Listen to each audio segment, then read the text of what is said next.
Bonjour à tous, aujourd'hui nous allons parler d'un poème intitulé Le Testament. Ce poème a été écrit par Taras Shevchenko et il a été écrit le 25 décembre 1845.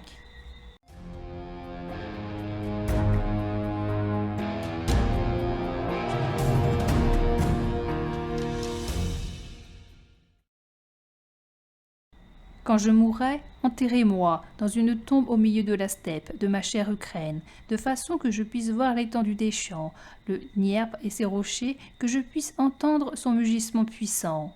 Et quand il emportera de l'Ukraine vers la mer Bleue le sang des ennemis, alors je quitterai les prairies et les montagnes et m'envolerai vers Dieu lui-même pour lui offrir mes prières, mais jusque-là, je ne connais pas de Dieu.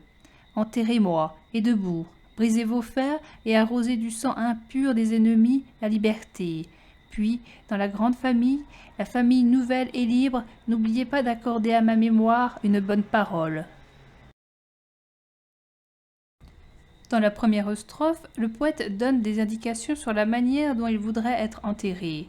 Ce n'est donc pas un testament dans lequel il lègue des biens, mais la rédaction de ses dernières volontés. Il souhaite être enterré en Ukraine, qui est son pays de naissance. Il ne souhaite pas être enterré dans un cimetière, mais dans la nature, et plus précisément dans la steppe. Il veut que son corps soit placé d'une certaine manière. Il veut pouvoir voir les champs, le Dniepr et ses roches. Le Dniepr est un fleuve qui traverse l'Ukraine et qui se jette dans la mer Noire. Il veut voir, mais également entendre le fleuve couler. En réalité, le corps de Taras a d'abord été enterré à Saint-Pétersbourg. 2 mois plus tard, ses restes ont été transférés en Ukraine. Les funérailles ont eu lieu sur Chernesha Hora, autrement appelée la montagne du moine, près de Canif. La première strophe concerne son enterrement, la seconde strophe concerne ses actions dans l'au-delà.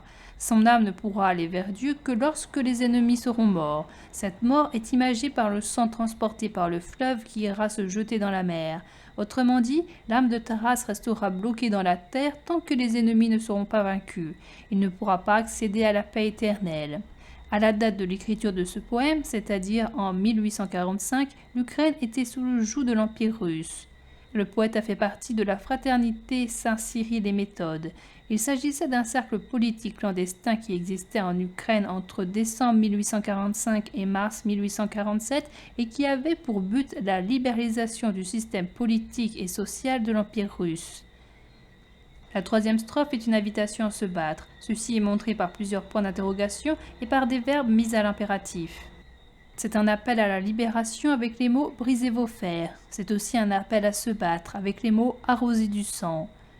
Les deux actions, « briser vos fers » et « arroser du sang », ont pour but le retour de la liberté.